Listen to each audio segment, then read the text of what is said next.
Olha, a história do Nelson Mandela é daquelas que parecem quase inacreditáveis, sabe? É uma jornada de transformação que mostra como uma única pessoa pode, sim, desafiar um sistema inteiro, aguentar o que parece impossível e, no fim, mudar o destino de uma nação inteira. Vamos mergulhar juntos para entender como ele conseguiu fazer isso. Essa é a pergunta de US$ 1 milhão, não é? Como é que alguém, depois de passar quase 30 anos na cadeia, sai de lá não com desejo de vingança, mas com uma visão para unir um país que estava completamente dividido? É exatamente esse paradoxo que a gente vai desvendar agora.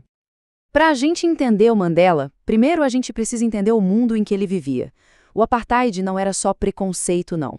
Era a lei, um sistema brutal, oficial, que separava as pessoas pela cor da pele, negando direitos básicos para a maioria da população. Era contra isso que ele decidiu lutar. E é interessante que a luta do Mandela não começou com armas, começou com palavras e com a lei. Na juventude, ele realmente acreditava que o sistema, por mais injusto que fosse, podia ser desafiado e mudado por dentro, usando as próprias regras do jogo contra ele. Pensa só, como um jovem advogado, a principal ferramenta dele era a sua formação. Ele não via a lei só como um monte de regras, mas sim como um campo de batalha pela justiça. Ele defendia pessoas que não tinham voz nenhuma e, quando se juntou ao Congresso Nacional Africano, o ANC, ele virou rapidinho uma figura central na resistência pacífica. Ele estava convencido de que a mudança viria pelo diálogo, pelo protesto. Mas a paciência tem um limite, né? Especialmente quando a única resposta que se recebe pela paz é a violência. Agora a gente vai ver o ponto de virada, o momento que redefiniu não só a luta contra o apartheid, mas o próprio Nelson Mandela. O que esse slide mostra aqui de forma muito clara é o dilema terrível que o Mandela e o ANC enfrentaram. Depois de anos e anos de protestos pacíficos serem simplesmente esmagados com uma violência brutal pelo governo, eles chegaram a uma conclusão muito dolorosa. A não-violência, sozinha, não ia ser suficiente. A decisão de partir para a luta armada não foi uma escolha fácil, de jeito nenhum. Foi o último recurso, uma virada trágica, mas que eles viram como necessária e que, claro, mudaria a vida dele para sempre, levando-o direto para a prisão. E é aqui que começa o capítulo mais longo e talvez o mais transformador da vida dele. O tempo na prisão. 27 anos.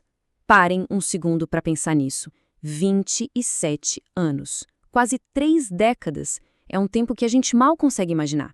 Esse número por si só já mostra a dimensão do sacrifício pessoal do Mandela pela causa em que ele acreditava.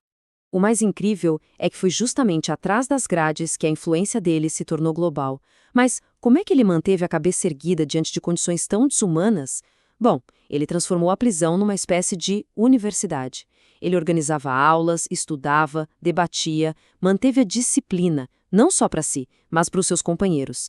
Para o mundo lá fora, ele não era só mais um prisioneiro, ele era a personificação da resistência com dignidade. O nome dele ecoava em protestos no mundo todo, e a sua cela se tornou o centro moral de um movimento global. E então, o mundo parou para assistir. Depois de 27 longos anos, o momento da sua libertação finalmente chegou. E isso desencadeou uma série de eventos que mudariam a história para sempre. A velocidade da mudança depois da libertação dele foi impressionante. Em apenas 4 anos, o Mandela passou de prisioneiro político a vencedor do Prémio Nobel da Paz e, finalmente, a presidente de uma nova África do Sul, democrática. Essa linha do tempo mostra muito bem essa ascensão meteórica, o resultado de uma vida inteira de luta. E esse é o ponto crucial. É o que define o legado dele. Com todo o poder nas mãos, Mandela fez uma escolha que deixou o mundo de queixo caído. Em vez de procurar vingança, ele buscou o perdão. Ele liderou a criação da Comissão da Verdade e Reconciliação, um processo dificílimo, super doloroso, onde as vítimas contavam as suas histórias e os opressores podiam pedir anistia se contassem a verdade. O objetivo não era punir, era curar as feridas de uma nação. Então, no fim das contas, qual é o impacto duradouro que essa vida extraordinária deixou para todos nós? Essa frase aqui talvez seja a melhor forma de resumir a filosofia dele. O maior sucesso do Mandela foi mostrar que essa ideia não é só uma utopia bonita, sabe? É uma ferramenta política prática que funciona. Ele provou que é possível superar décadas de dor, não esquecendo, porque isso seria impossível, mas através do reconhecimento, do diálogo e da coragem gigantesca que é preciso ter para perdoar. Hoje, o nome Nelson Mandela não pertence mais só à África do Sul.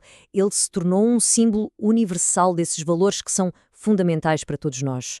A história dele continua a inspirar pessoas no mundo inteiro a lutar por um futuro mais justo e mais humano. E a gente termina com essa reflexão.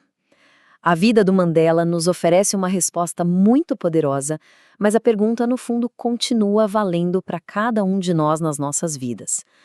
A jornada dele mostra que, mesmo nas situações mais sombrias, o perdão não é um sinal de fraqueza.